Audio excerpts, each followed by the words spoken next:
आज की इस वीडियो में हम जो है फोर्थ टॉपिक हमारा जो इस प्रैक्टिकली प्रॉब्लम्स को हम सॉल्व कर रहे हैं। यानी फोर्थ तरीका कौन सा है जिसको हम बिल्स ऑफ एक्सचेंज को यूटिलाइज करते हैं जिससे।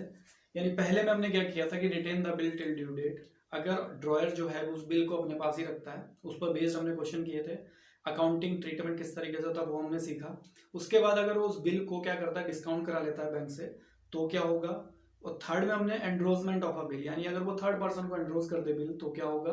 आज की इस वीडियो में यानी आज का जो हमारा टॉपिक है, sending the bill to bank for collection. अगर हम क्या करें, उस बिल को, जो बिल हमने जिसके ऊपर लिखा हुआ एक्सेप्ट करता है, वापस ड्रॉयर को दे देता है, ड्रॉयर उस बिल को बैंक दे देता है कलेक्शन के लिए, और ड्यू डेट पे जो ड्रॉई होता है वो पेमेंट कर देता है और बैंक से हमें पेमेंट मिल जाती है।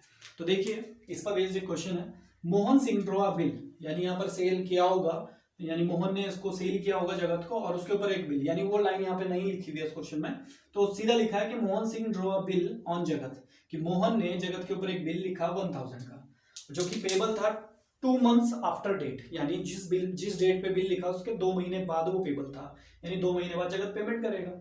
इमीडिएटली आफ्टर इट्स एक्सेप्टेंस, जैसे जगत ने वो एक्सेप्ट किया बिल, एक्सेप्टेंस दिया उसने अपना, Mohan Singh send the bill to his bank for collection, और उसने, जो मोहन है, उसने उसको एक्सेप्ट किया जगत ने और वापस दे दिया, और मोहन ने उस बिल को कहां दे दिया, बैंक में कलेक्शन के लिए। अब क्या हो गया, on the due date bank gets the payment. अब जगत पेमेंट कब करेगा, 2 महीने बाद। 2 महीने बाद जगत ने पेमेंट कर दी, कहां पे, बैंक में कर दी।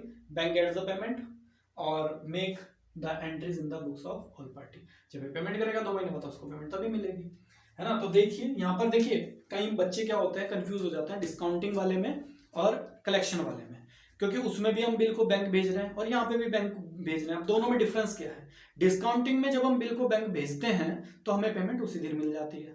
यहाँ पे क्या होगा, कलेक्शन में क्या होता है, हम बिल को बैंक भेज देते हैं, बिल को जो हम बैंक भेज देते हैं, लेकिन बैंक को जब पेमेंट मिलेगी किससे, ड्रॉई से, वो तभी हमें पेमेंट देगा। तो ये डिफरेंस है, आपने ये ध्यान रखना है।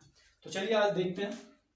मोहन ने इसके ऊपर एक बिल लिखा, तो सीधा बिल लिखने से यहाँ पे एंट्री स्टार्ट होगी। तो हमारे पास डेट नहीं है तो हम फर्स्ट डाल देते हैं। तो बिल लिखने की, यानी इसके लिए BR है वो, क्योंकि इसको पेमेंट मिलेगी। BR अकाउंट डेबिट, किसके ऊपर लिखा, टू जगत, टू जगत अकाउंट।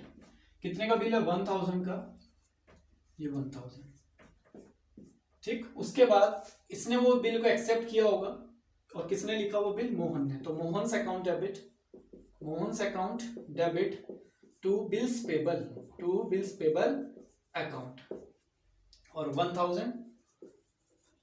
और क्या हुआ फिर, इसने उस बिल को वापस इसको कर दिया होगा। अब यहाँ पे इमीडिएटली आफ्टर इट्स एक्सेप्टेंस, यानी इसने जैसे ही उसको एक्सेप्ट किया, ये एक्सेप्ट करने की एंट्री और वापस को रिटर्न कर दिया, Mohan Singh send the bill to his bank for collection. Mohan ने, यानी इसने क्या किया, उस बिल को जैसे ही उसने एक्सेप्ट किया और वापस किया बिल इसके पास, इसने उस बिल को कहां भेज दिया, बिल को इसने भेज दिया बैंक में कलेक्शन के लिए, यानी bill sent for collection, bill sent for collection account debit to BR। अब बिल फॉर सेंट, अब आपके पास बिल तो रहा नहीं, जगत के, मोहन के पास बिल कहां रहा, कहां भेज दिया उसने, बैंक में। किस लिए भेजा, bill sent for collection account debit to BR। BR चला गया इससे, कितने का था, 1000 का। अब जब ये बिल बैंक भेज रहा है तो इसके क्या होगा, उस दिन नो एंट्री होगी, ठीक है ना, क्योंकि ये तो 2 महीने बाद ही पेमेंट करेगा।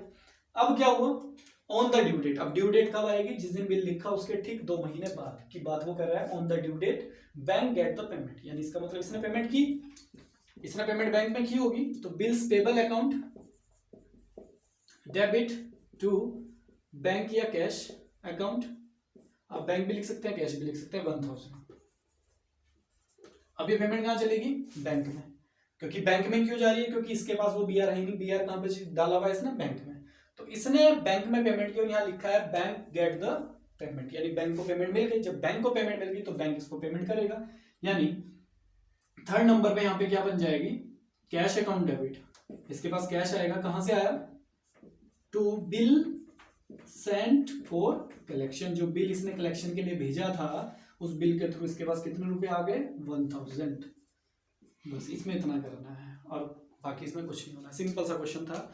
इसने बिल लिखा, इसने एक्सेप्ट किया, वापस इसके पास बिल आ गया, इसने वो बिल कहाँ भेज दिया, बैंक में भेज दिया, और जब इसने बिल बैंक भेजा तो इसकी नो एंट्री हुई, और ड्यू डेट यानी 2 महीने बाद इसने पेमेंट की बैंक को, बैंक गेट द पेमेंट, और जैसे ही बैंक को पेमेंट मिली बैंक ने इसको पेमेंट कर दी। तो यह था फोर्थ जो टॉपिक था हमारा। चारों तरीके से मैंने आपको इस चैप्टर में हमने डिस्कस किया विद क्वेश्चंस। अब आगे की जो 2 वीडियो हमारे इसमें 2 टॉपिक और रहते हैं, डिसऑनर ऑफ अ बिल, अगर बिल क्या हो जाए डिसऑनर। अब डिसऑनर भी 4 केस में हो सकता है, यानी एक बिल अगर retain the bill till due date, अगर ड्रॉयर के पास ही बिल है और वो उसको पेमेंट ना मिले यानी वो डिसऑनर हो जाए तो क्या होगा। अगर बिल को उसने डिस्काउंटेड करा लिया बैंक से और बिल हो जाए डिसऑनर तो क्या होगा। अगर बिल को उसने एनरोज किया हुआ था यानी थर्ड पर्सन को दिया हुआ था और बिल डिसऑनर हो जाए तो क्या अकाउंटिंग प्रोसीजर होगा। और थर्ड, अगर बिल को आपने कलेक्शन के लिए बैंक भेजा हुआ है और बिल डिसऑनर हो जाए तो क्या होगा। तो ये चारों केस में ही डिसऑनर हम करेंगे। और डिसऑनर के बाद लास्ट टॉपिक इस चैप्टर का रिन्यूएबल ऑफ अ बिल, जो कि हमारी लास्ट वीडियो होगी। तो अगर आपको ये वीडियो अच्छी लगी तो लाइक और शेयर करना ना भूलें। अगर आप नए हैं तो please subscribe the channel. Thank you.